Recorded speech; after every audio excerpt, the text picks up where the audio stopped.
Welcome to Purpose, Passion, and Prosperity. Are you ready?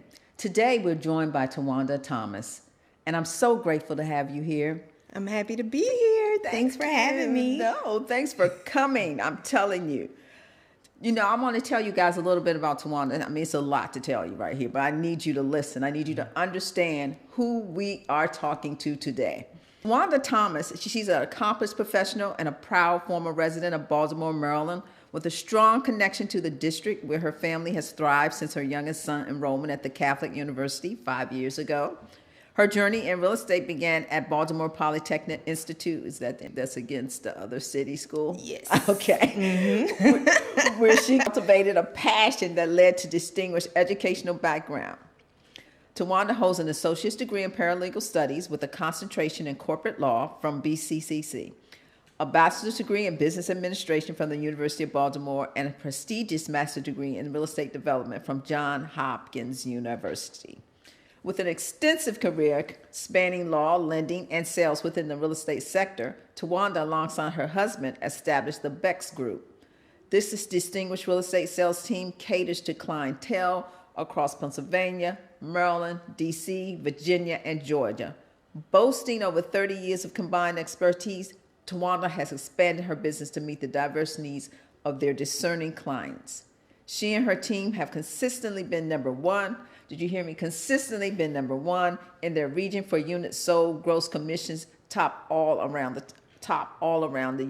DMV. In addition, Tawanda Thomas has completed her Equitable Development Initiative with Capital Impact Partners, where the focus is on helping real estate developers of color acquire financing and other sources that will help them to develop projects. She has also assisted in GCing a condo conversion in D.C. and a flip in New York, Pennsylvania. Thank you for being here. Thanks for having me. Oh, it's my pleasure. I appreciate it. I'm grateful. I'm grateful for the opportunity. My first question for the day is a really simple one. Are you ready? I think so. Okay. Who are you, Tawanda Thomas? I am an amalgamation of my life, if you will. Okay. And so, I believe that, first of all, I am a child of God. I am a wife, a doting mom. And, me personally, I am a lover of all things real estate. Just from the time that I got into the industry, it's just been something that I've always gravitated toward.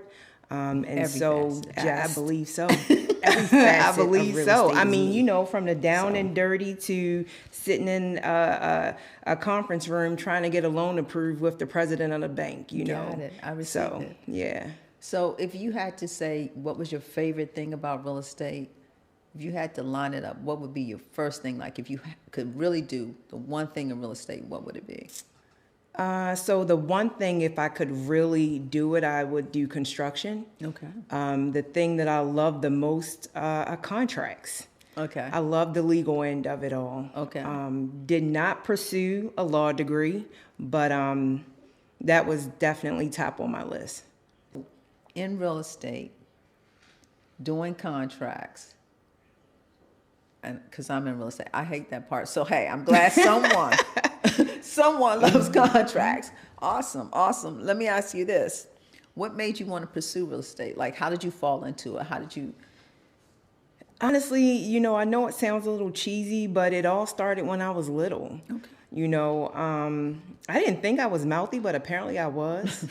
So, when I would get punished, the thing that kept me sane, if you will, because my mom would punish us at long stints of time. It was crazy. What's long stints of time? Oh my gosh, like 2 weeks, 3 weeks. Bless her heart. She was like, look, if I know you're in the room, I know you're not getting in trouble.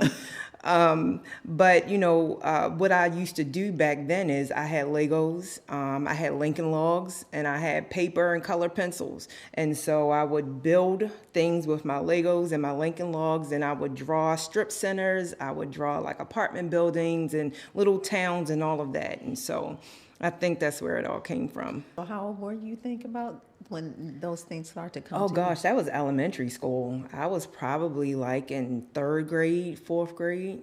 Got it. Yeah. So, and the reason I ask, because they say between the ages of 7 and 14, whatever it is that your heart is drawn to is what you're here to do. Yeah. So obviously you paid attention. Yeah. That and fashion. I felt like I was going to put the two together in some way, shape, or form. I mean, you still can. Yeah.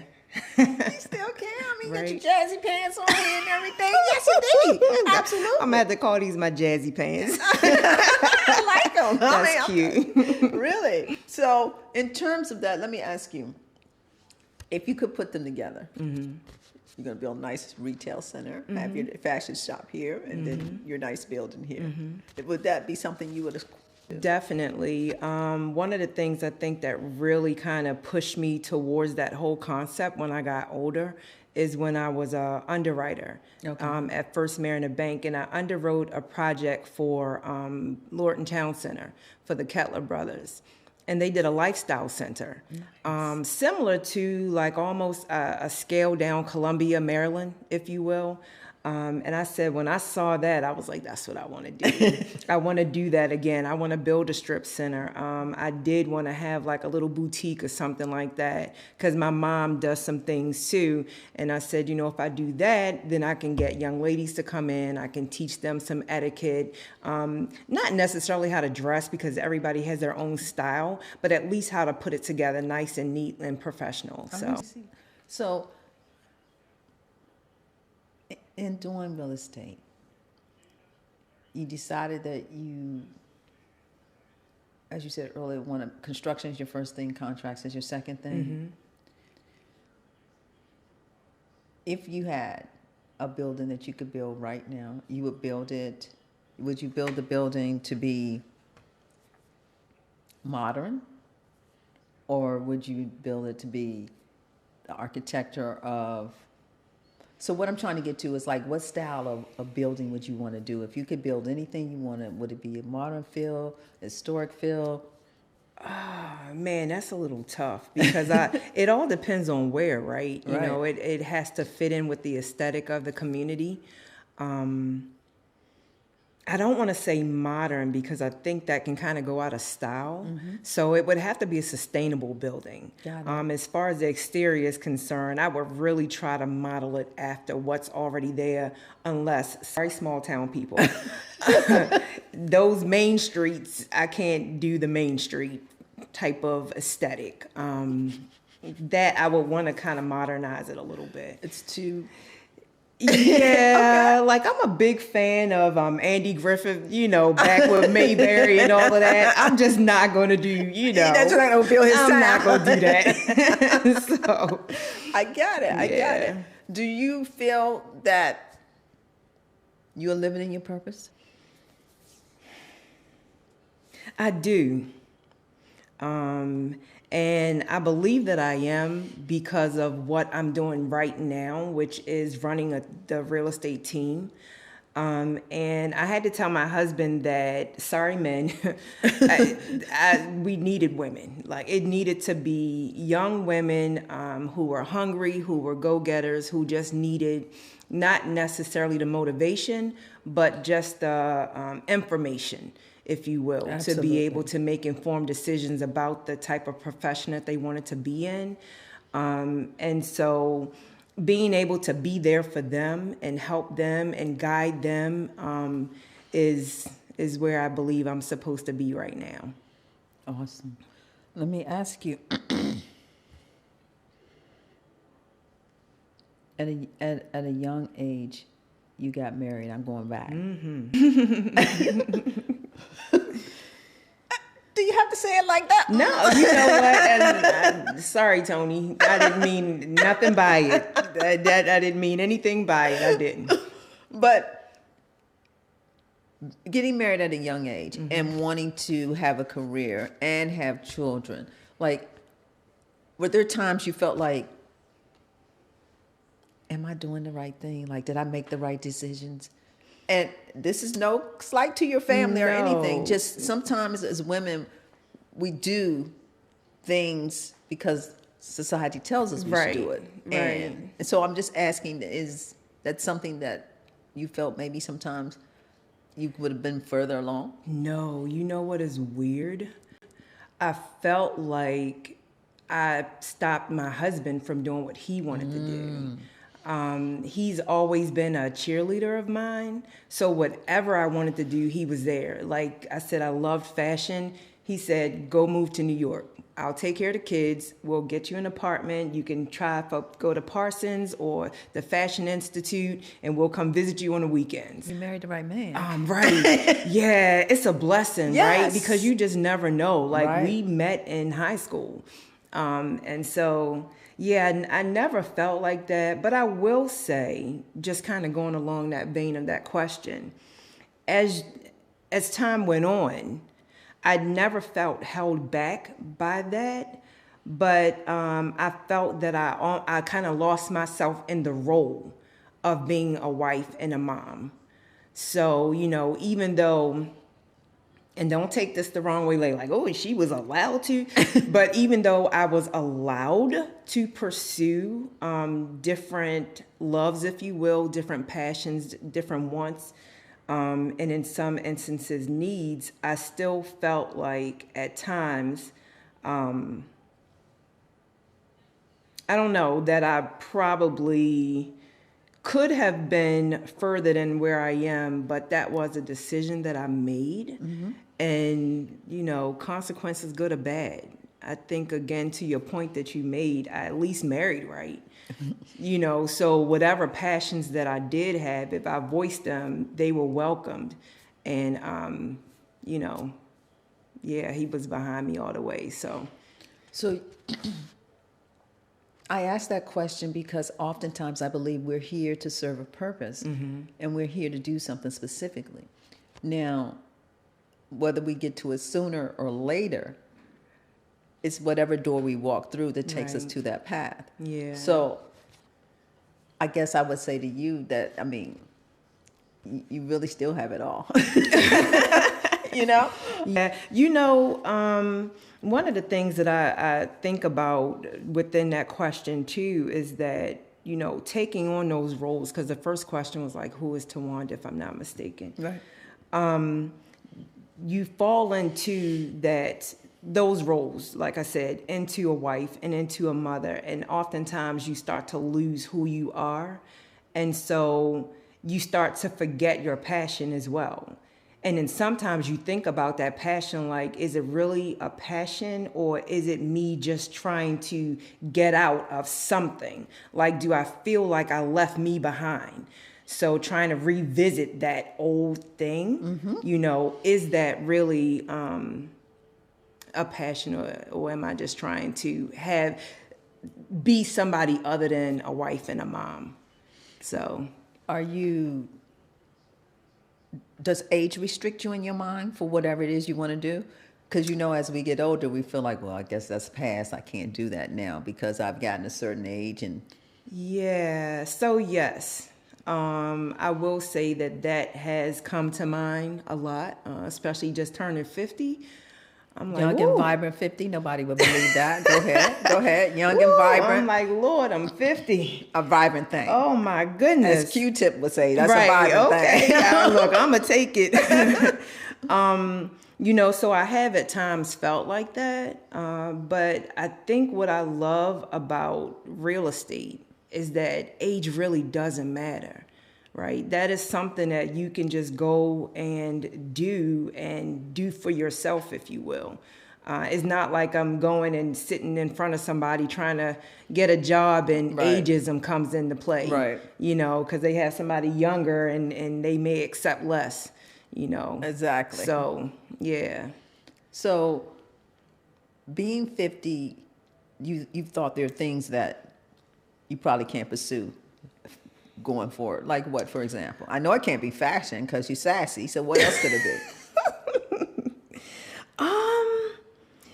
You know, it really, I said all of that, but it kind of was getting into real estate development, right? Like I've done all of it. And to me, this is like the last piece. But the blessing of it all is that I've met women such as yourself who are accomplished in your own right. You have done numerous projects. You have investment properties of your own. I think coming into a space where there are women like me who have done that, kind of all of those thoughts that I had about being too old to pursue it, they're kind of gone now. Thank God. Yeah, yeah, yeah. Yeah. I mean, because at the end of the day, you have all the other things you've just not. And I tell everybody about real estate development. It's not as deep as you think it is. Right. It's mostly relationships. Yep. And at the end of the day, if you can connect the dots and put the team together, you can get it done. Yeah. So. Yeah. And I'm big on relationships, so. It's a no-brainer. Right. It really is. Yeah. And especially if you can connect with the community. I'm big on engaging and connecting with the community. Right. Because oftentimes that's why displacement happens. Yep. And if we're going to go back and build community, we have to put people in places and spaces and respect their point of view. Right. So, right. But all I say to say is that, yeah, it's better to even be mature doing that kind of work, to be a more mature person, because you have the wisdom to deal with so many things that you may not have had when you were younger. That's true. That's true. So I would please kick that to left field. Right. So are you an empty nester?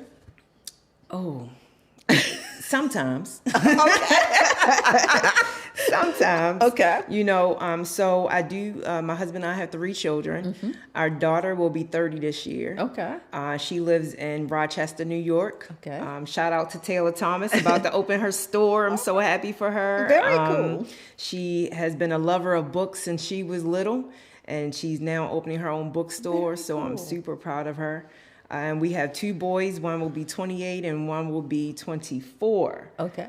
So I think the 24-year-old knows that you got this, do your thing. The 27-year-old keeps trying to come back every now and then.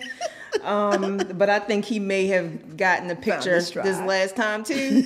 So we may finally be full empty nesters. So they can always be mama's baby. So yeah, they are, and that's the problem. That's the problem right there. Yeah. So feeling in your spirit that your kids are okay, and you and your husband being an empty nester, so you got the whole world ahead of you now. Right. So what would that look like if you could snap your fingers? What would that look like for you? It would definitely look like a couple of development projects completed, owning a couple of multifamily units, having some investment properties, not just locally, but in other states and maybe abroad as well. And having a second home that I can go to and get sun. I need sun. I hear you. All the time. So does it have to be on the water or just somewhere? It does. Okay. And it's something like, as much as I am not religious, I have relationship. I also do kind of look at, I also look at horoscope, which I know they like, how can you do the 2? Because I do, it's okay. And so I'm a earth sign. Okay. And what's your sign? Earth and water, actually. So I'm a Capricorn. And my husband is a Pisces. Okay. So what I really would love is either on a lake, where you have the lake and then you have the mountains, or on the beach where you still see like the islands or the mountains in the distance, something like that. So it has to be the 2. Got it. Yeah. That sounds beautiful. Yeah. So it's funny, you're in the signs. Okay, so you're Capricorn. When's your birthday? January 6th. Okay. Yeah. All right. Yeah. So I'm just going to ask a couple of questions. I mean, this is what I heard in the streets about Capricorn. Oh, Lord. I mean, it's just in the streets. That's all I kind of just asked. Well, is the difference between a December and a January I knew Capricorn? that was coming. Here we go. Yes. So what's the difference? I don't know. I just think that I can only go off of who I know, right? So my cousin, Lord, I hope she doesn't see it. She's a December Capricorn. And I think the difference between us is the stick-to-itiveness to a degree. being a go-getter, if you will. I think that's January Capricorns. I think we can be very cerebral at times, but we also are very attentive. Like, we listen and we see when you don't think that we're listening, and we see. I feel like I am very discerning. I know if you're a good person or not. So, yeah. Okay, all right. So what do you hear on the street, though? I have this friend. I always tease her, right? She's a Capricorn, January 14th. Okay. And every time I walk by her, I say, God, I hear something. And she's like, what's that? What are you talking about?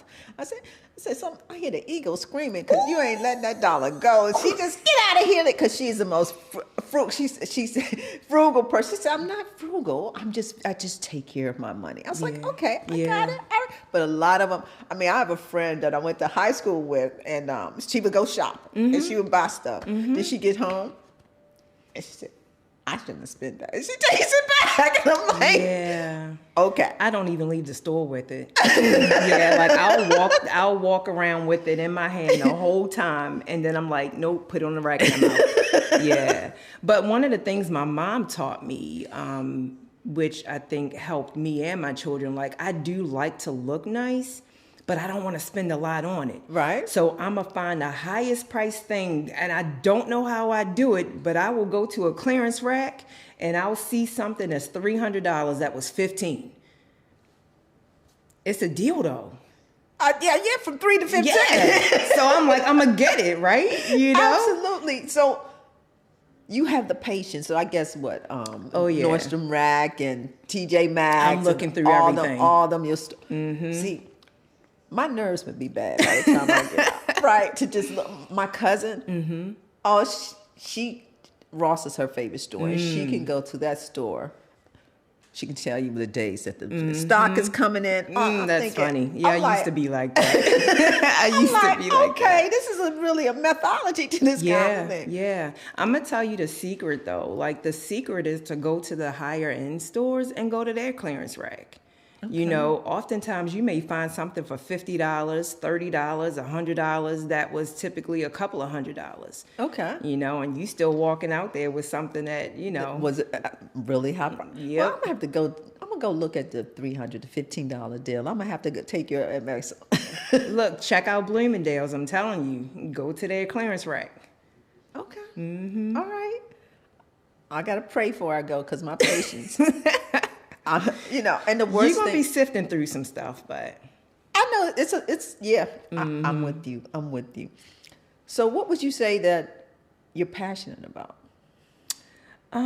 Passionate about young ladies having a voice and understanding who they are as people. More so the second, the latter than the former. Just understanding who they are, because going back to your question about, or your statement about, you know, being married, and I got married when I was young. This year will be 30 years married. We've been together. It'll be 32 in May. It's so easy to lose who you are. And just being able to not do that. Like, you know, you can be a wife, you can be a mom, but you can still be Tawanda, right? You can still be Tanya, you can still be whoever. So that's my passion, like letting young women know that you can be all of those things. You can be a boss in your own house, like, you know, not bossy, but a boss, right? And still have a good marriage, still be a good mom, and still be that ultimate professional. I like that you said that. Let's talk about being a boss in your own house and being married. How would you characterize that? Like, because a lot of women, when you use the word submissive to your man or letting him be at the head of the table, get insulted. Like, I'm my own woman. I don't need to. Right. You clearly can shed some advice on that. If you've been married 30 years, how are you the boss and you still let your man be the man? Because he told me I'm not his mother. on several occasions. So, you know, once I was like, you know what, you're right. And see, it all stems from your childhood, though, Yes, it how you were does. raised. Yeah, absolutely. And being raised by a single mom. She raised, and 3 girls. My mom had 3 of us, all girls. Okay. So she's like, That's why I had done punishments for 20 years. yeah. Oh my gosh, bless her heart. But you know, her thing was always be a strong, independent woman. Like, and I was a tomboy. Okay. So I was the male of the house. You know, I'm cutting the grass, I'm fixing stuff on the car. If something breaks, I'm doing that. Didn't know how to cook a lick. And still don't. You know, I make dinner and my husband's like, you want to go out? I'm sorry. Thanks, bro. But you know, just it all starts from how you were raised, right? And so being that when I was young, trying to translate that into a marriage didn't always work. Because I'm like, I could do what you do. Let's go. Like my tomboy coming out, all right, you know. Right. And then, and again, with him saying, hey, you know, I had a mom. It's okay. You don't need to be that. You know, you can be like this, and it's okay. So really, just kind of knowing somebody or being able to choose someone not because of their parents, not because of how much they make, but because they complement you to a degree. Right? Like you are whole in and of yourself. That's just the icing on a cake. That's what you need to have, because if you don't have that, then it's going to be a little conflict there. And it took me some time to kind of pop out of my tomboyish ways and understand. And then plus we were going to church and all of that, and the church mother, you need to get yourself together. That's not how you treat a man, and you know. So just kind of learning those things, listening to the spirit, because they'll tell you when you're wrong, and just moving on from that and realizing that it's okay to be soft. It's okay to be feminine. It's okay for your man to do certain things. But it's so weird. Our dynamic is weird because he cooks, but I fix stuff. Anything we buy, I'm putting it together. He better not touch it because it's not going to be right. It's going to fall apart. You know, so our dynamic is a little different in that regard. But I think just being patient with each other, listening, and being okay with being submissive to the right person. You know, I receive that. Yeah, like we'll go somewhere and I'll make my husband a plate. As you should. Right? Yeah, I'm like, you finished? I'm clearing this plate. Right. Like, you good? Is there anything I can do for you? But that's because he does the same for me in different ways. Exactly. So that's awesome. Yeah. And you guys were able to grow and evolve together. Yes. That's something. That's another thing. Like, you have to have somebody that understands that there are different versions of you. And the funny thing is that came from him. He was like, you know, I'm not Tony when we first met. I'm not 20-year-old Tony. I'm not 30-year-old Tony, blah, blah, blah. Like, we evolve and giving each other that space to do that.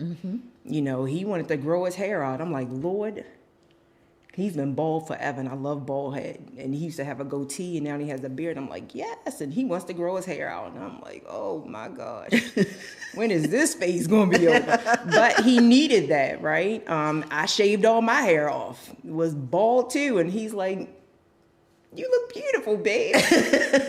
Yeah. And then I got my wig. Yes, it's a wig, folks. It's okay.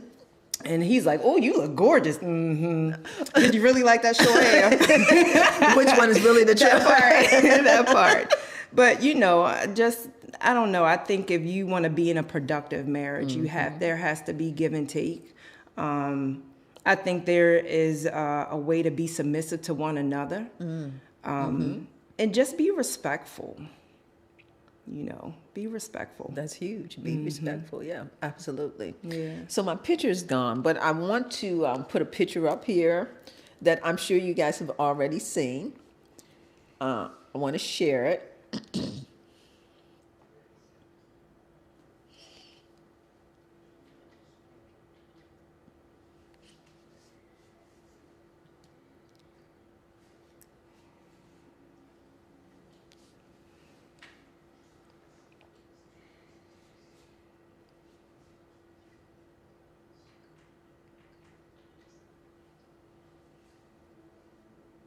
is that? Who is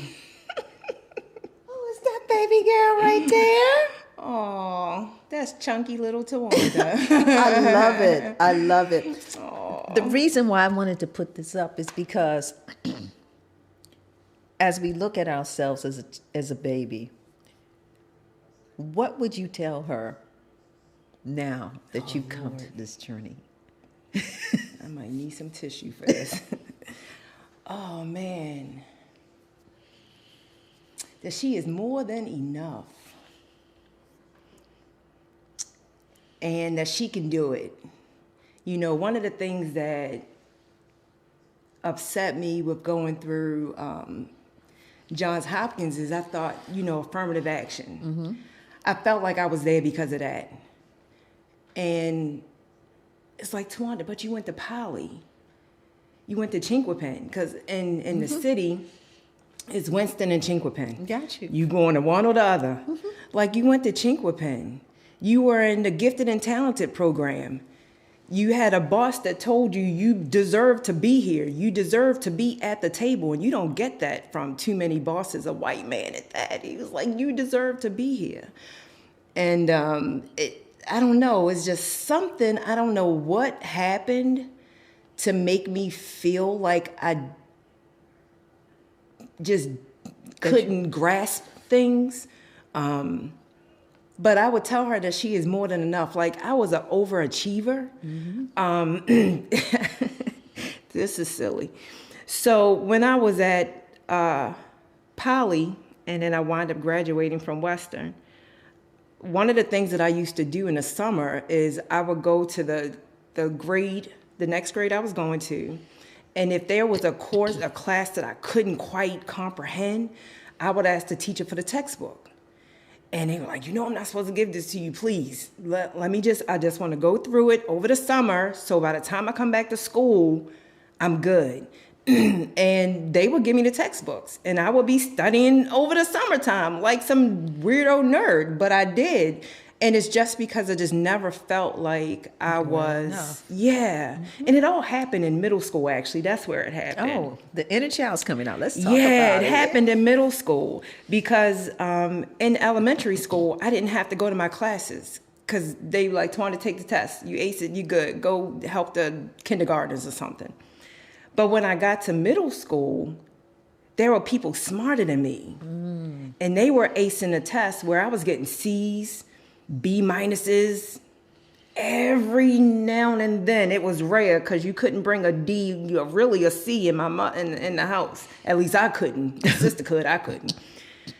And that just kind of made me start to doubt my abilities. Mm. And even though I got into Poly and Western and I wanted to go to Dunbar because I wanted to be a doctor at one point, I still didn't think I was good enough.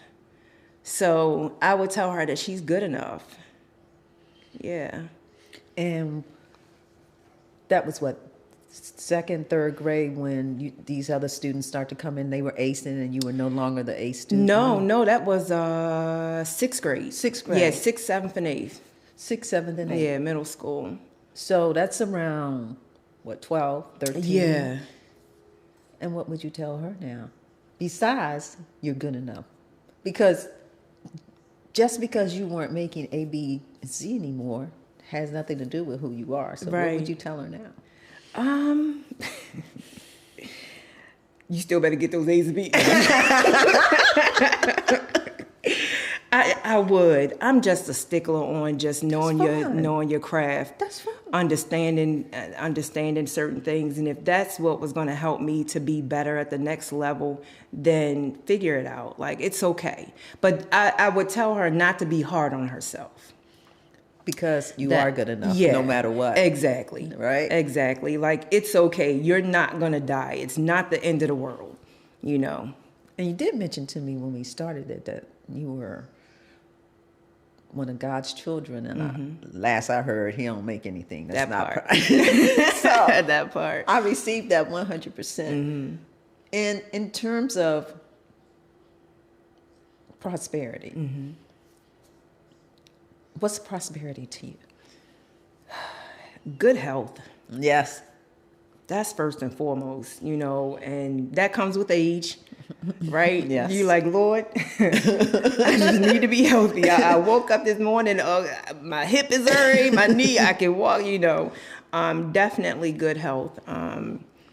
A good family dynamic, I think, is prosperous. Because that's not always the case in a lot of Yes. families. And it wasn't necessarily the case in mine either. My daughter and I didn't really get along too well for whatever reason. Well, I know what reason, but that's a later thing.